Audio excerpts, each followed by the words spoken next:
All right, I think technically we're supposed to start at 8. Yeah. It's about a minute Give me after, his so name, we'll, I'm already. we'll go ahead and get We're down started here here in in just a Cotton Lake this second. morning, but I can call him later on in the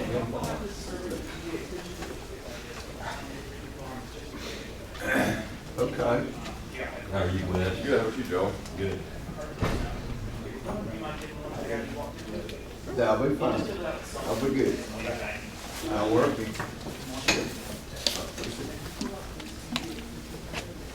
All right, we'll go ahead and roll into it, so we don't get too far behind. So you got two speakers this morning. Myself, Wes Porter, I'm Extension Precision Ag Irrigation Specialist, and Simmer Virk. I don't see Simmer now; he's lost somewhere. So if he doesn't show up, that's his loss, right? So he'll be up next, so after me. And this session will be repeated again. So in the same way, if you're unsure of logistics about how it works today, right? So you've got four sessions going on right now. 4 that are going on from the I think 9:30 to 10:30 or somewhere, or around that time slot. Then all of those sessions will be repeated again at 2 o'clock and again at 3 o'clock this afternoon. So that way you can at least make it to 4 sessions today. You pick the 4 you want to go to. So let's jump on in. So my talk today, and it's been a few years at the Cotton Commission meeting here that I've talked about irrigation, done at some county meetings and all that, but last year we talked about harvest work. The year before that it was virtual. Honestly, I don't remember what we talked about. Nobody watched those videos anyway, right? So none of us remember. And then it's been about 3 or 4 years since I've touched this topic here. So let's jump on into it. We all know irrigation scheduling is determining how much and when to apply the water. And I apologize for that screen. I was going to mess with it, but all I wanted to do probably made it worse. But we want to maximize crop water use efficiency, and we do not want to reduce crop yield or on-farm profitability. So I've tried to touch all those topics in the data that I'm going to share with you today towards the end of this talk, so that you can kind of see where we're at on different scheduling methods, where they come out to. So why is this important with cotton? So the deal with cotton is it's one of our more difficult crops to properly manage irrigation on. And if you will argue with me on that, I think that means that you probably don't know how to irrigate cotton, right?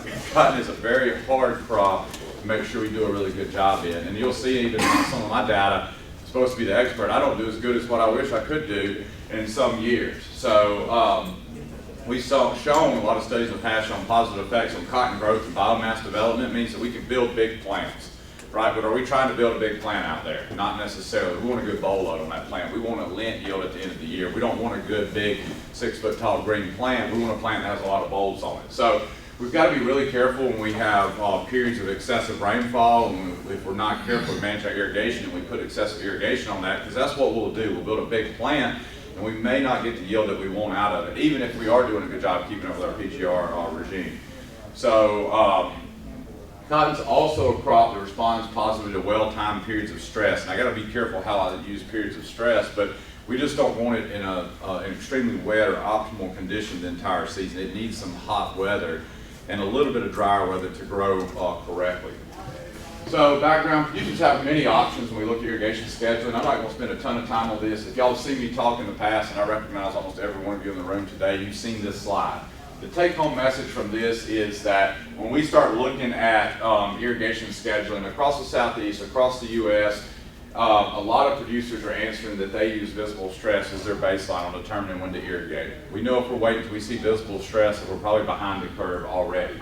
Now there is a difference. I'll spend 30 seconds saying in cotton and some of our other crops, but specifically cotton, difference between heat stress and moisture stress. And all of us that have worked with it have seen that. We know that as heat stress, if we have a very hot, humid day and that the evapotranspiration cannot keep up with the heat that particular day. And we know that we go out, we check soil moisture, and we have what we feel like is adequate soil moisture, but the crop is wilted. But we come back later that evening or even the next morning and the crop is rebounded very well. We know that's typically heat stress. It's occurring in the middle part of the day. That's different than moisture stress. It's not going to rebound from that moisture stress. All right, so irrigation information. Where do farmers get their information from? Started sharing this slide the past year or two as part of that same national survey. So I made the comment the other day, the only reason I share this slide is because I work in the state of Georgia. We can pick on them. If I work in the state of Alabama, I probably wouldn't share this slide. It's working extension, right? Y'all can see why. So that means that there's a lot of pressure on us guys at Extension to make sure we're giving you good information. 80% of farmers say they use us. We've got some consultants in here, about 40% say that they're using you guys. If we go over and look at like Alabama per se, since we're kind of indirectly picking on them, it's kind of funny, they have really low university extension answer there, but they have a lot higher irrigation equipment dealer. So you can look at that and take it for what it's worth. We got a couple guys from Florida here. Obviously, y'all do a really good job of extension there, getting information to them. So, and there's a lot of private consultants that are used in Florida. This is a new slide that I threw up here. I think this one is just as or more interesting than the previous slide. So this one is, and I know you can't read that, this is the barriers to improvement in water conservation. So why are we not trying to say, all right, how can I be more efficient, effective, whatever that is? And that could be changing nozzles, that could be adopting some sort of advanced technology, not necessarily soil moisture sensors, but it could be scheduling apps, it could be something else. I was a little taken back, a little shocked to see that number one, this all is Georgia data here. I compiled just Georgia data for this one. Number one is investing in improvements is not a current priority. That's hard. If it's not a priority for that farmer, that means it doesn't matter what we do. He's probably unwilling to change. So the only way I think we can approach that is through educational efforts and say it needs to be a priority because of X, Y, and Z, right? So hopefully, if any of you guys sitting here today, I don't think any of y'all would have answered it's not a priority or you wouldn't be in this room today. But if you are, I hope by the end of my talk, you will walk out of here and say, it is a priority for me today and this is why. Number two, cannot afford improvements. So it goes kind of hand in hand with one to a certain extent, but that also tells me that maybe we've not done a really good job from our perspective at the university on the return on investment of some of these technologies to say, hey, if I invest in this, what's that going to do for me? Again, hopefully some of my data at the end of this shows that improvements won't reduce costs enough to cover the new costs, but it's still very similar. So take home message I'm starting to see here is what? Money. We got to show money and the investment in it is going to pay off before we're ready to move forward. The rest of those I'm not going to spend time on today. Y'all can see them, read through them really quick. Depending on which one you look at, some of them I feel like are more relevant than others. No, while we're talking money, let's throw this in. That's the cost of pumping irrigation. Again, we all know we don't pay for irrigation in our state, but we pay to run a pump. So we're running either, and in some cases we got others, but on the majority, either an electrical pump or a diesel pump across this state. So electrical cost is about $7 per acre inch. That has not changed since I started this job in 2014. Stay consistent. I have a few people every now and then that will argue with me on electrical costs and say, I checked that on my farm and I got $4.50 or I got $5 per acre inch. And that's been the values I've been told from on farm. We've worked and we've monitored it on farm. The difference between the value I'm sharing with you right here and the on farm value is what? Anybody want to take a guess? All right, I'll give it away then. The difference is we put in equipment depreciation costs and cost of management time in this. I think that's fair. But farmers don't do themselves justice, right? It only costs me $4.50 to run on my farm. My time is worth how much? All right, time's worth a little more than that, so keep that in mind when we run it. And the equipment's worth something, right? All right, now the diesel cost is the one that's really shocking now. If you look at my presentation last year, diesel cost around, I think $12.50 or 12 something, I think it was $12.50 per acre inch. Now it's $20 per acre inch. That's not good, is it? And I know, again, the one comment I get back from this presentation is, look, I want to switch out of diesel. I understand. I'm not trying to convince anybody to switch, because if you're pumping with diesel, there's a reason that you're not able to switch to electrical most of the time. It's because you can't get three-phase power to where you're at. That's the majority of the time. It's too expensive or cost prohibitive to get three-phase power. I just want you to be aware of where we're at on the diesel cost right now. And this is the 2022 combined data. That's why $20 per acre inch there, which our diesel costs have not came down much from 22, have they? They're still about in that upper $4 per range. Farm diesel probably what, in the upper 3, lower 4s, depending on where you're getting it from. So the only thing I have to compare that to is in 2014, we were $18 per acre inch. So this is the most we've paid in a long time to move water with a diesel pump. It brings up a whole nother decision that you have to make when you're growing a crop. Do you really need to put that water on at that particular time or not? It means that we really need to be water conservative if we're moving water with diesel at this time. Average cost of those two, $13.50. So I just like to throw a number up here just so somebody can capture. I like to capture a big value in my head. Like, what does $20 per acre inch mean? What does $7 per acre inch mean? What does $13.50 mean? Well, if I've got a farm and I'm a 1,000-acre farmer, I think that's somewhat common. We're about 50% irrigated across the state of Georgia in our row crops, right? So if I'm a 1,000-acre farmer, half of my farm irrigated at 500 acres. I put 10 inches on average across that farm that year, and I'm 50% diesel, 50% electric. That cost me basically $70,000 to move that water.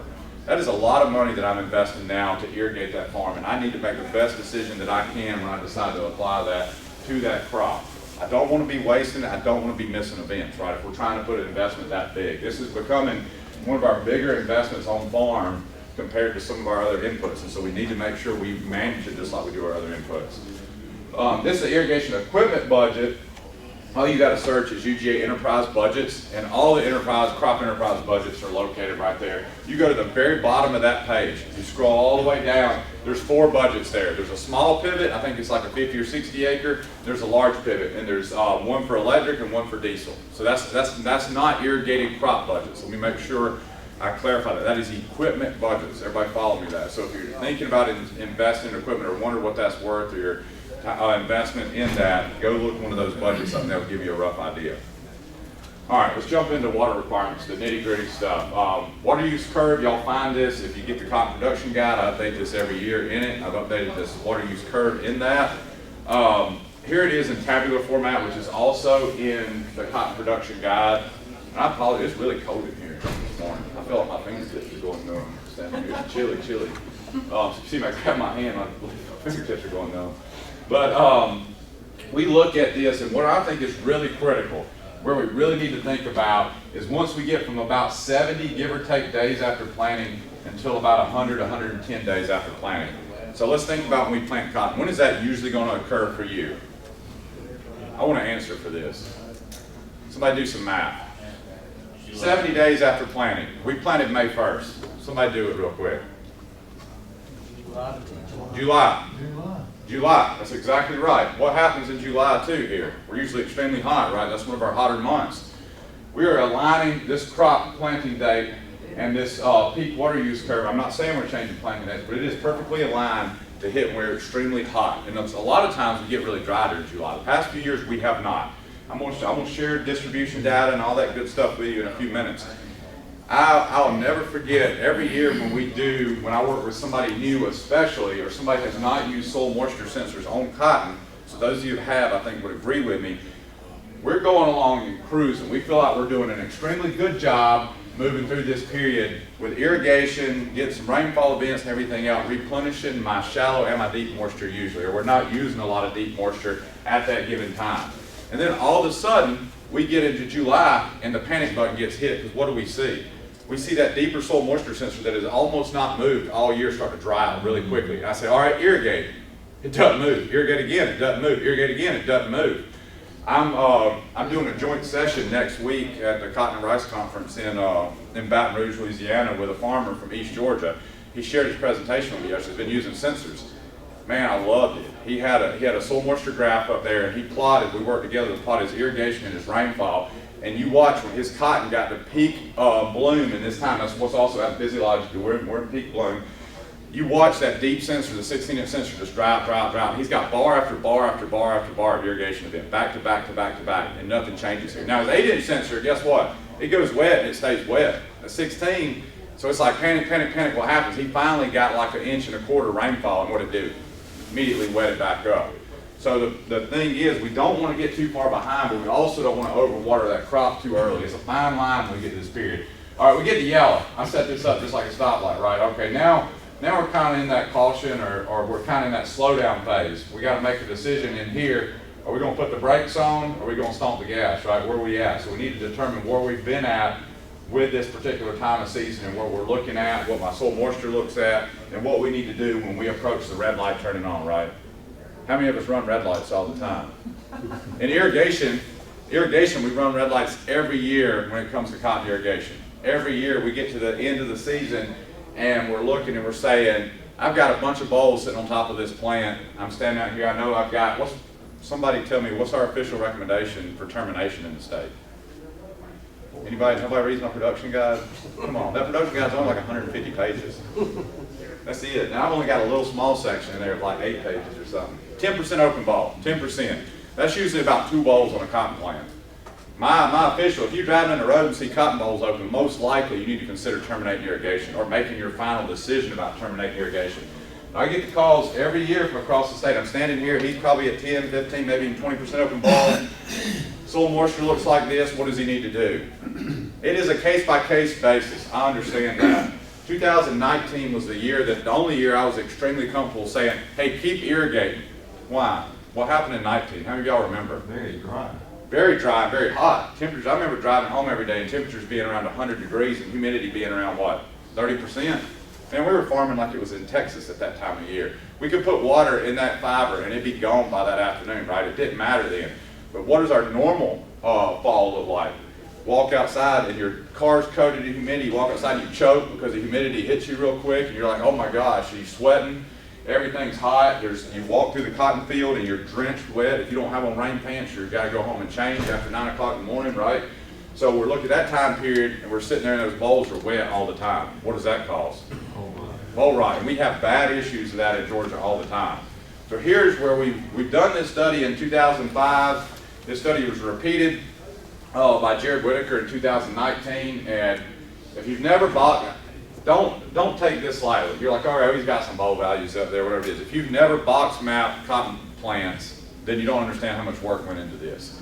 This was hand-picked, laid in a box by position, gem by position, and then we got value by position. All right, the take-home message from this is my first position balls. I'm assuming if you don't, nobody knows what first position is really quickly. That's these first, second, third. That makes sense, right? So most of y'all have been around cotton, you know what first, second, third position is. 72% of the value of that plant is those internal balls. That's going to be the first balls that develop. And then if we look, 60% of the values is from nodes 10 and below. Y'all probably can't read this. That's node 10 right there.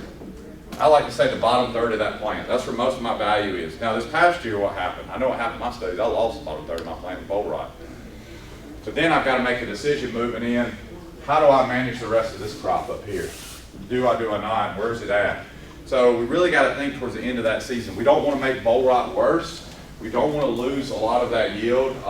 So we got to think about when do we shut that water off. Most of the time, if we've done a really good job managing our irrigation, up until that time period, we should have ample moisture and probably have a rainfall event or two that's going to carry us out the rest of the season without us causing additional problems. All right, let's move into some data. Give you all opportunity to see some of the work I've been doing and I'll make fun of some of the work I've been doing if you'd like to. Try some. Just going to get rid of that. Because y'all can't see these days. These days to me are kind of important, especially that rainfall. So when that gets up out of the way, this is 2020. What I want you to see in 2020 is we had about 21.5 inches of rainfall from planting until harvest. I think that's wet. I've been here since 2014 doing irrigation studies. I think I've had 2 years, well really one in cotton, but between cotton and corn, 2 years I could call dry. And if I call it dry, it's less than 20 inches of rainfall in that window. That doesn't mean we don't have dry periods, right? And so we'll talk about that in a second. So a couple take-home messages from here that I will point out. Had a good response to irrigation. So about 800-pound lint yield for my dry land and my rain fed. Everything else is in the 1,200 to 1,300 pound range. We can go through and nitpick this if you'd like to. Of course, my highest yielder here, and actually my highest profitability, was using a sensor at 45 kilopascals. So I don't care if you're using a volumetric or a tensiometric sensor. My point with that is hit the appropriate threshold with that sensor, and I think you're going to maximize yield and maximize profit. Didn't maximize water use efficiency in this case. This 75, so this drier treatment did that. You notice it applied about 2 1/4 inches less of irrigation, but I also lost about 200 pounds of yield. So I also lost that on profitability.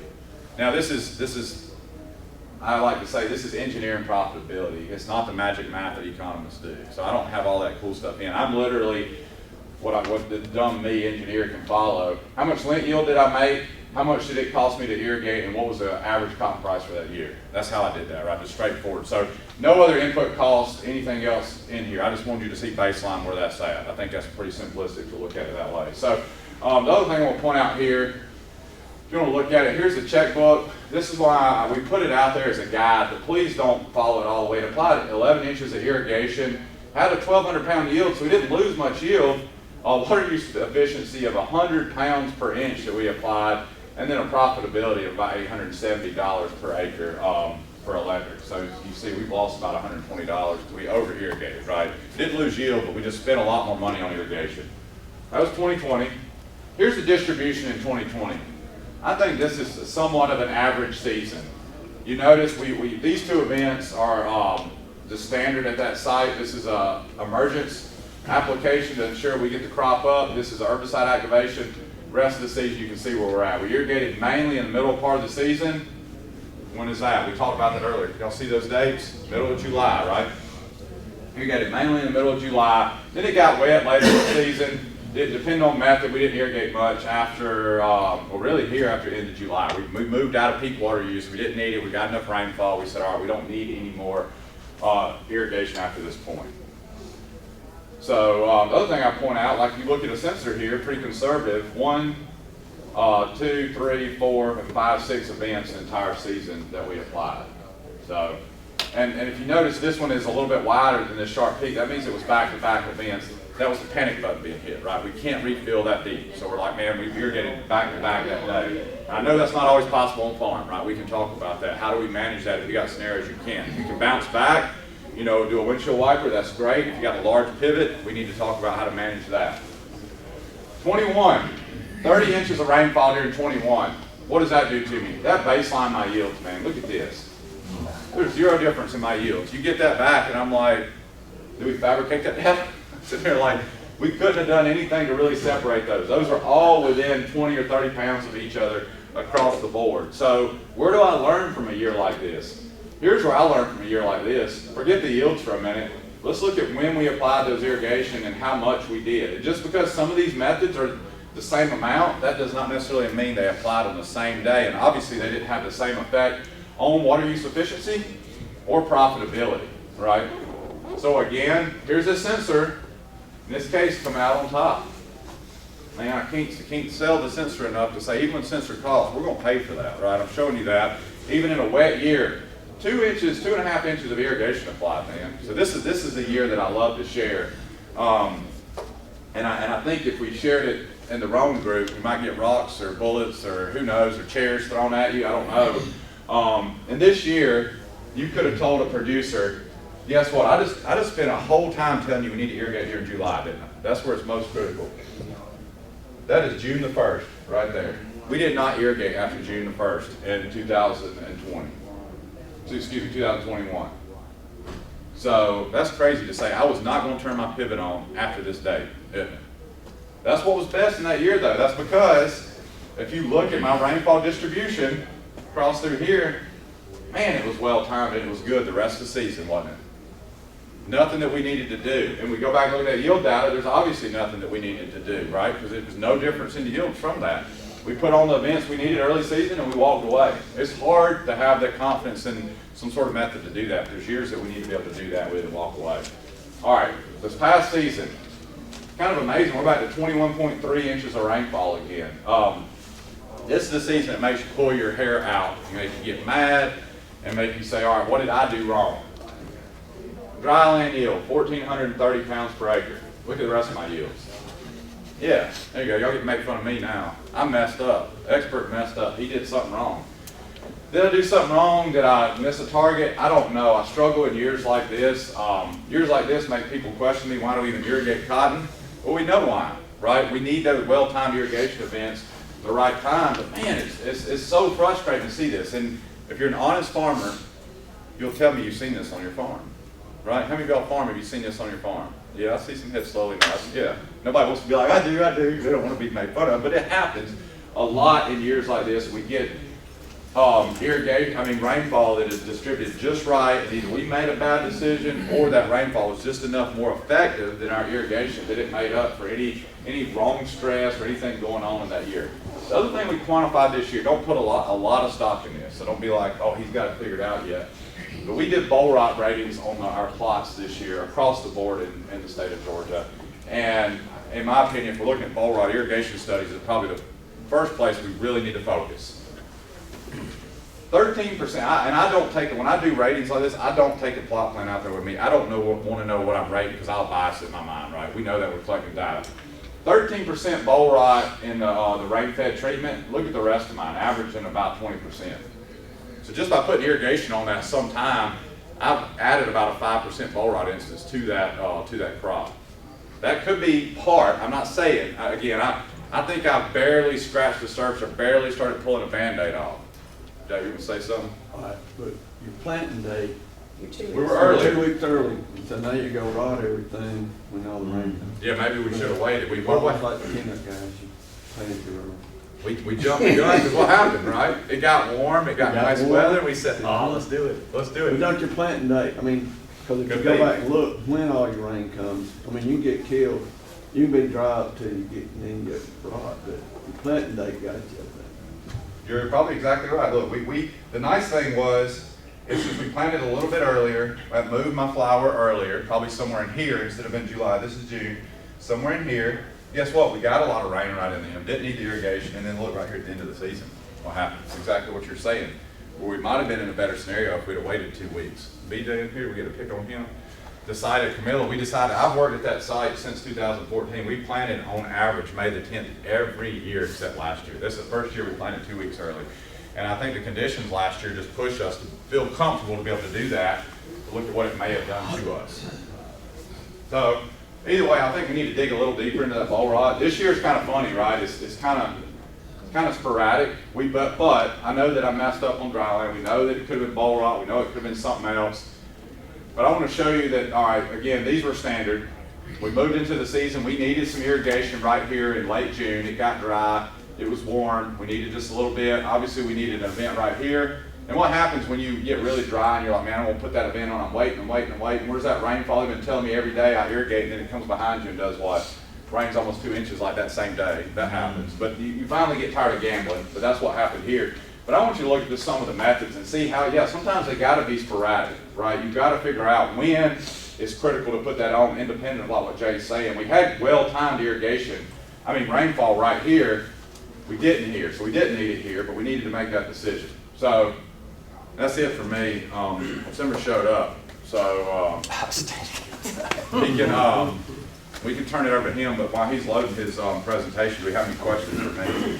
Yeah. Do you still feel good about the smart irrigation cotton app? Because Yes. I know probably the best thing to do would be to have a soil moisture sensor out there, but after looking at that data, it still seems like that app is it's easy to use and it's free. So I'm glad you brought that up. So, and I know y'all been using it. So I have, if it were me, this is straight up me. If it were me and I was going to jump into irrigation schedule and I was not ready to make an investment, I would do exactly what y'all done. I would use that app. I like it for record keeping. I like the results that I get out of it every year. Yes, it may not be quite as good as my sensor, but it's only costing me a little bit of time. It's not, and so we can sit there and say, and I would like to fully run economic analysis on what's cost of sensors. We've done a little bit of that in peanuts.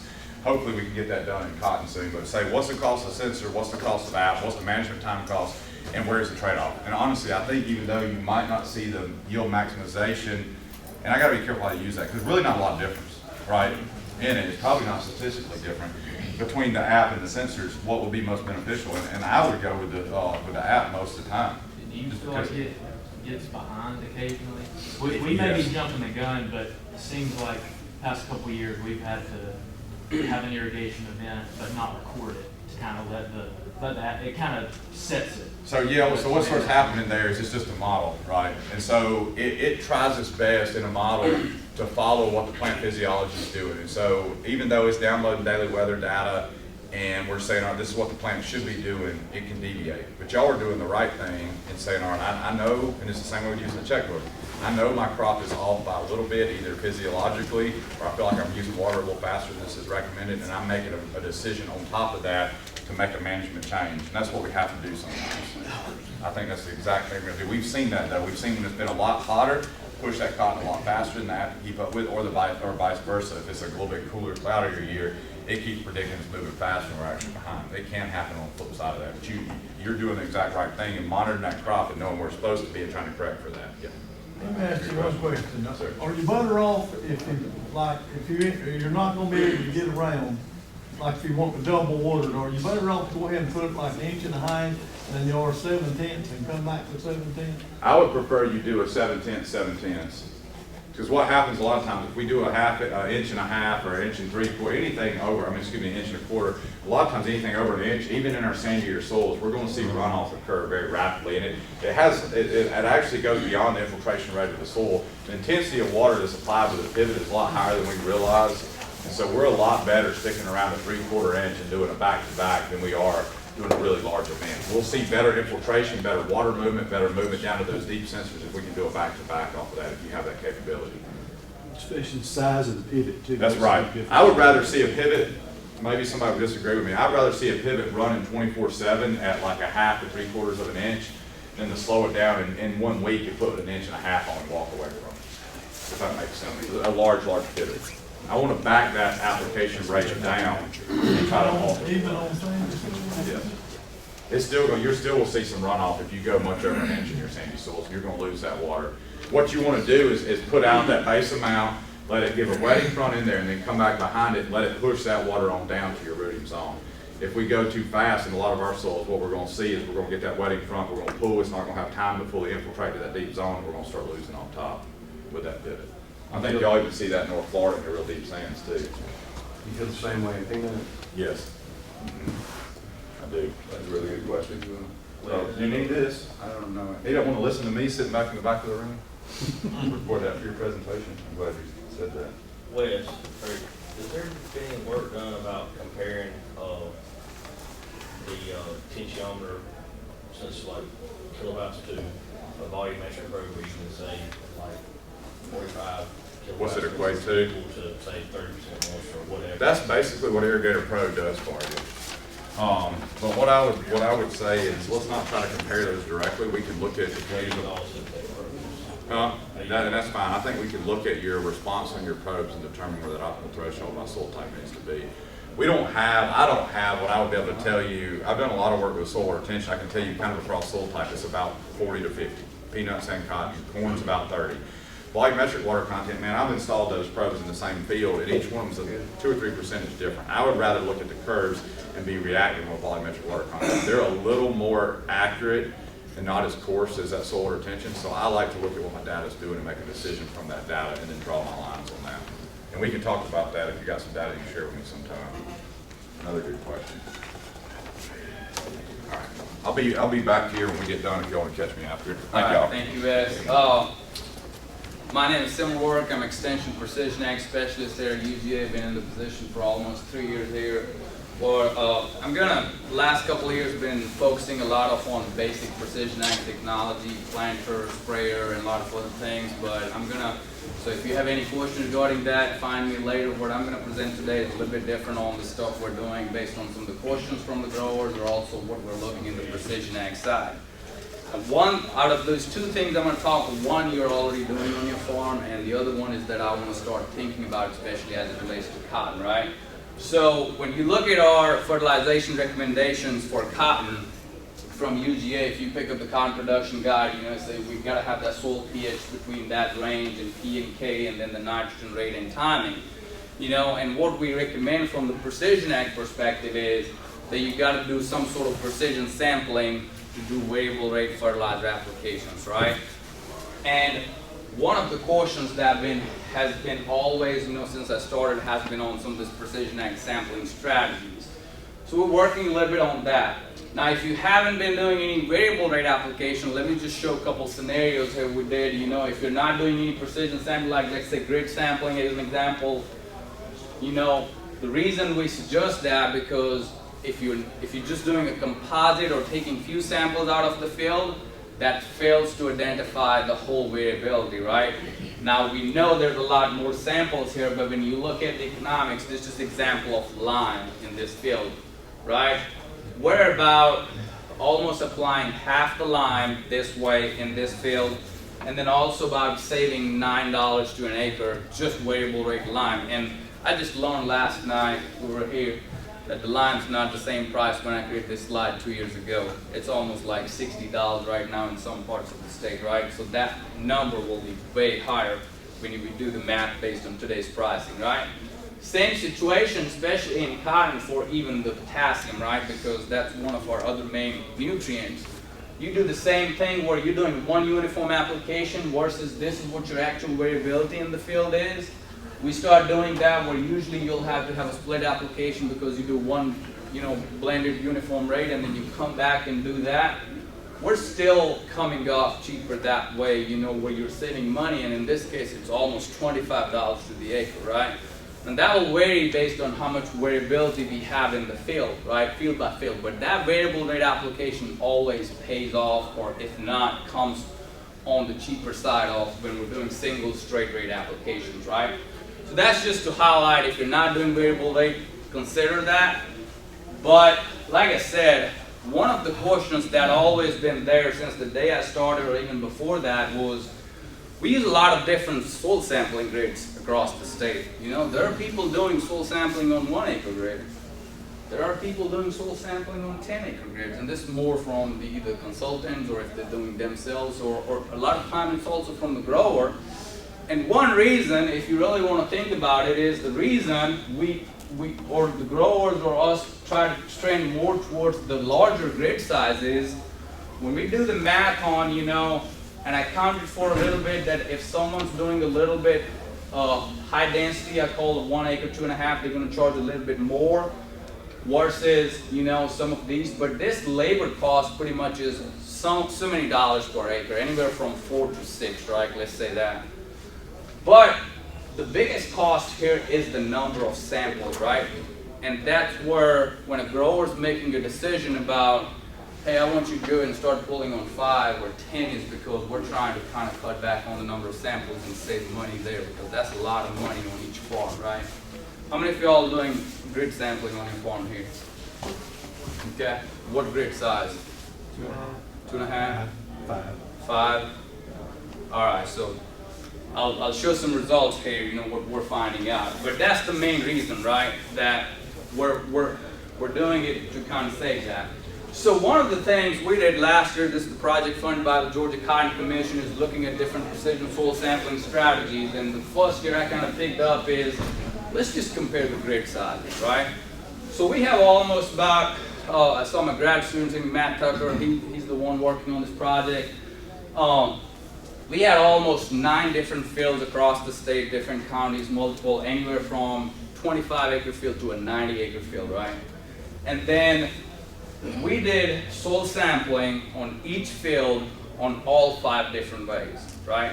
So that's going this, and we just didn't take 1 acre and then come and try to do the 2.5 from it. We actually went and pulled each way, send the soil samples to the UGA lab, got all the results, because we wanted to see, okay, what do we really find out here, right? And what we also did was, we got to have some sort of reference, right? That what are we comparing this to?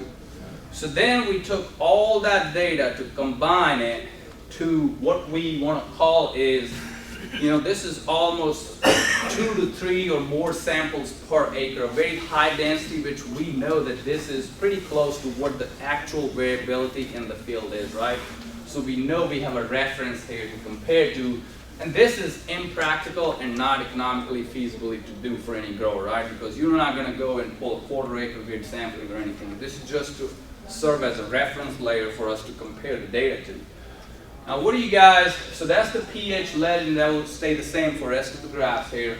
So that's our actual pH variability. That's our 1 acre. You can still see some relationship or correlation between those 2 maps, right? Even though we lose a little bit. What happens when we go to 2.5 and 5? There's still some we're picking up at the 2.5, but at 5, depending on where those grid points landed, we're not even close to what the actual variability is, right? So we just didn't do this. We took this all the way where we created the variable rate application maps and everything and compared how much over and under fertilization is happening in the fields that we were sampling there, right? So that's an example of that. Let me also show you 7 and 10, which is again, nowhere close to what the actual variability is. Cotton, we also talked about potassium, so I kind of created an example for one of the fields for potassium again. Your 1 acre, 2 acre is probably there, but once you start going to those 5 acre grids, it's just, you're not capturing the variability that's actually there, right? So, like I said, we did the math where we created the variable rate prescription for each nutrient, lime, and then the P and K if needed. We did the application accuracy where how much fertilizer is actually applied accurately and how much is not. And then we also did the application cost where not it just now include the sampling and the soil sample analysis, but it also includes the cost of the fertilizer itself, right? To kind of see what are we ending up on that basis, okay? So let me take an example here for one of the fields just.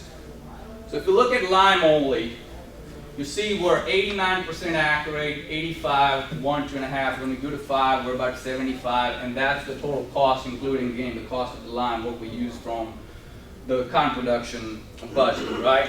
So if you had to think, we're doing a pretty good job at 2.5 here, right? Because I'm assuming, if we're able to capture 80% or more of variability through whatever strategy we're using, then I think we're doing a pretty good job. There's no point shooting for 90% and spending way more money in that way unless you really have the desire to, right? And we're also actually $6 cheaper here that way. In that case, we're again doing a pretty good job of, even though it's a $1, now that's the grower decision, right? I can just spend $1 more and be more accurate. But if we just have to look at these two, well, 2.5 is doing a pretty good job, but when we go to K, we're seeing that we're below 80% on that, right? And a lot of times we're not going to make, unless this was only peanut or peanut field, right? Then we can just look at the lime and say, well, our 2.5 or 5 may do a good job, but when we're making decisions where we're talking about lime and K and maybe P, we're trying to make sure that we're at least have that 80% or more accuracy. So if someone has to make a decision on this, it could very well be, well, I think I'm capturing the most variability with the 1 acre grid, right? And again, it does need to have a lot more soil samples, right, early on. Well, let's look at the cost comparison too. So I have a couple of graphs here just to show that that's the accuracy, and this is the total cost, which actually includes the sampling cost, the fertilizer, and everything, right? So per acre. If you look at these three right here, what's the price difference between all three? 60 cents or so, right? Well, what's the accuracy difference? 20% accuracy reduction, right? Even though you're spending the same amount of money in the field when you do the total math. Now, why is that? Why are we spending the same amount of money? Because it's picking up a lot of areas that does not need fertilizer or lime, and we're actually applying. So when you add the cost of that over application, you're actually spending the same amount of money in the field, right? Versus the 1 acre grid, because it's letting you exactly pick up the areas where it needs, right? So that's lime, that's P, same thing. You see that trend? And actually there are some cases, we noticed this for different fields, where you may end up actually spending more money than you would if you do 1 or 2.5, right? That's one of those cases. That's for K. Same thing, right? Now again, this is average data for 9 fields, right, for each nutrient. I'm not saying 1 acre is the best one. What we find out from this data is I don't think there's a point going above 2.5 acres. Then we're missing out a lot. We're increasing the potential for a lot of over or under application, and you may be spending the same amount of money or more, when you're doing some of the 5 or higher acre grades. Our recommendation is from this is, if you have fields that have never been soil sampled on 1 acre, you probably want to see how much variability there is in there, right? And then if these are fields, not every field is a candidate for 2.5 or 1 acre, sorry, right? You very well on the next years could go to a higher grid size, and there may be some fields with very less variability that you may be able to justify that 5 acre. But for our recommendation, and this is nothing new, this is almost 10-15 years when Precision Ag started the whole grid sampling stage. They said the optimal grid size is about 2.5 or less. Okay, that's what we're seeing in some of this stuff. All right. So, what about zone sampling? Right? I know JD, you've been playing some with this. You know, we're just this is our second year kind of focusing on the zone sampling more, because when we start pulling on that 1 or 2.5 acre, we're pulling a lot of samples, right? So we're like, okay, how do we make sure we're still accurate, or we still pull less samples, or we do something better than just grid sampling or something? So this is just, so this last year, I only have example for maybe 1 or 2 fields here. We're going to do a lot more kind of research on that aspect this year. But here is, we use like the soil texture or color or brightness. You know, when you look at a bare soil image, you know, you can kind of pick out some areas that have over the years, you know, have done that. Soil AC is one of the commonly used layers. Field knowledge and yield, this is coming from a consultant we're working with and his knowledge of the field and the yield that he's been seeing. And then what if you combine like color or elevation? And so this number of samples kind of correlates directly to the number of zones, right? Because even you have zones here, here, here, here, but you're not going to take a sample and send it separately, right? The idea behind the zone sampling is you combine the similar zones as one and send it. You know, the best way maybe to send 2 or 3 separately so you know the results are consistent. But that's kind of the idea behind cutting down on soil samples, right? So again, I'm just showing it for one field, right? So I still put our 1 acre and 2.5 acre right next to it as a comparison. Here's what we noticed. You know, let me see if I have another. No, okay. Here's what we're noticing. Again, this is one field. We're trying to look at more data this year for like that. I don't think there is any zone-based sampling strategy out there that will be able to give you the accuracy as high as a 1 acre because of just the way the 1 acre grid works, right? But if you think about it, for a lot of our fields, when we're doing 2.5 acre or 5 acre grids, look right here, we're 57% accurate in this field and almost spending the same amount of money. But this is our 4 different type of zone strategies. All 4 of these actually have a higher accuracy than our 2.5 acre grid, right? And then in some cases, we're actually spending less money overall, right? So there's definitely a potential for this, but it's just, okay, which layers work best? There's not a good software right now. You can just throw the layers in and it gives you the zone that works best. There's some work involved behind that. Jay knows that. JD knows that. They've been working on some of this stuff. But I think we're kind of heading towards where we need to kind of find some of those type of strategies where we're cutting down on soil samples, but still making sure that our accuracy is pretty high. Okay? I'm going to kind of end that topic right here. Like I said, this is what everybody's doing, so I want to relate that.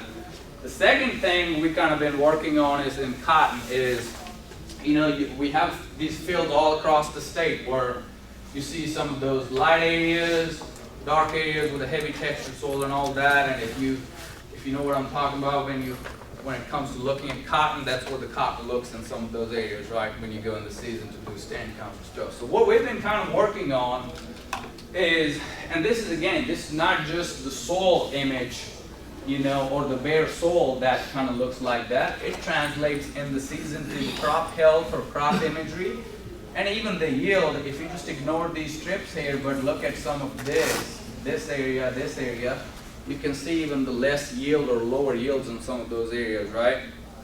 One of the things we've been kind of working on is, does variable rate seeding make sense in cotton, right? Because is there an opportunity for us to do something to see we can maximize the yield by varying inputs, and in this case we're just trying to focus on a seeding rate, right? So we've been doing this. We did this trial almost 4 different fields. We didn't have a yield data for one of the fields, So I'm going to show results for just kind of a couple fields here real quick. But what we did was pick a field, use the soil image, in-season crop imagery, sometimes yield if it's available, to delineate some zones, right? And then we did this seeding rate strips because you can't just go in and start doing variable rate seeding. You got to figure out which rate works better, right, in those areas. So did these seeding rate strips. Now this was the grower nominal 29, and we kind of went lower, you know, because the project kind of started with trying to kind of stretch out the seeding rate a little bit, okay? So did those, and then let's look at just results for one, just for me to make my point. If we were, now this is, if you're not looking at the zone or anything, this is just a seeding rate trial, right? Seeding rate strip trial in the field. A lot of our consultants or growers do this, or agents do it. And you look at that we didn't see any difference in the stand count between these two, but we did see a higher stand overall for a higher population. If you look at the yield, this is coming from making a roll, weighing it on a flat scale for the whole pass, right, through the field. You look at that, you say, well, all three statistically, you know, those age means statistically, there was no yield difference between those three strips, right? So a lot of times it's easy to just say, well, this tells me I can lower my population across the whole field to something like this, right? And if I had to make that decision, I wouldn't make an aggressive decision going from here to here. I would say, well, let me try this, because if I'm making a similar yield or a little bit higher numerically, it may work. But again, our focus has been the zone type kind of thing, right? So if we look the same data, now you see why I was saying about the strips. If you look, there's something going on. You can tell where the strips were, right, in the field. So when we start looking at it by yield by management zone, this is our zone 1. You see our highest seeding rate gave us the highest yield, 29.5, right? In the middle, we had a little bit of interaction kind of thing going on where our 22.25 were the same, and then 22.29 were the same. So it's gonna take some kind of thinking there to see which one fits better. But if you look at our zone 3, our lowest seeding rate actually had the highest yield, right? So it kind of suggests what we're looking for is there is a potential, right, where each seeding rate is responding differently in those zones. And what I wanted to do was, this is not a decision that we're going to make looking at yield only. You got to put the numbers behind, because a lot of questions we're getting from the growers is, are those areas making me money or not? That's what I want to know, right? End of the day. I don't care if I yield a 3-bale cotton. If I'm losing money in that area, it's not worth it, or I may not do it. So took the UGA cotton production numbers. So this is actually the seed cost per acre. Doesn't matter which zone we were. That's our yield out of each zone and rate.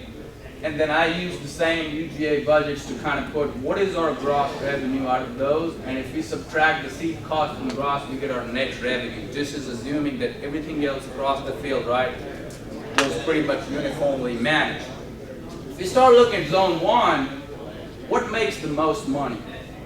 29.5, right? What makes the most money in the second zone?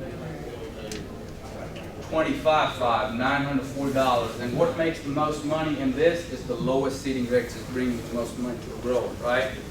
So I think that's what we're trying to kind of emphasize. And the reason, I think this is my last slide here, but the reason, you know, we're trying to emphasize moving towards this strategy is because we hardly make any money in cotton, right? It's barely breaking even. But we need to start looking at how do we be more efficient with our crop inputs. If I had to give this talk 5 years ago from now, we're like, well, it's gonna have me upgrade my planter or do this and that. If you think about all the technology that is available on the planters already, most of the planters coming to the market, or there are a lot of retrofit options already available where each planter already has the capability to vary seeding rate. You're not talking about any extra investment or all that. It's just figuring out on your farm what seeding rate works best, right? And once you have that data for 2 or 3 different fields, you know what the soil types are across your whole farm. You know, it's more refining after that. maximize that. A lot of growers are already doing it in corn, we know, but I think there's a lot of potential in cotton for us to kind of keep pushing that envelope there. All right, that's all I had. I'll be open to any questions you all have on the first topic of soil sampling or the variable exceeding or anything. Similar on your, grid and zone sampling, could it be fair to say that it's possible you need to be sampling, soil sampling for fertility based on grid, but using zones to manage our crop in season? So soil sample still on grid, right? And then create zone from there For managing. for managing. So when you're saying managing, oh, yes, so that's exactly right. And that's other thing we're looking at. Because remember, even for the seeding rate stuff, that the field I showed that had this heavy textured soil and all that, these zones that we're making, they not just align a little bit same with our soil sampling or nutrient, but it follows the crop through the whole season, right? You almost have and that's one thing we're kind of looking at is, can you create zones early in the season, right? Whether it's grid sampling and then using your aerial energy and other stuff, and use those same for every input management too, because the crop is following somewhat of a similar trend in each zone, and there's a potential to do variable rate picks, variable rate seeding if that works out, stuff like that. And I think the aerial imagery is actually, and Jay and them are doing it, it's a pretty good indicator of some of the variable rate picks that's being used. But no, I think that's right.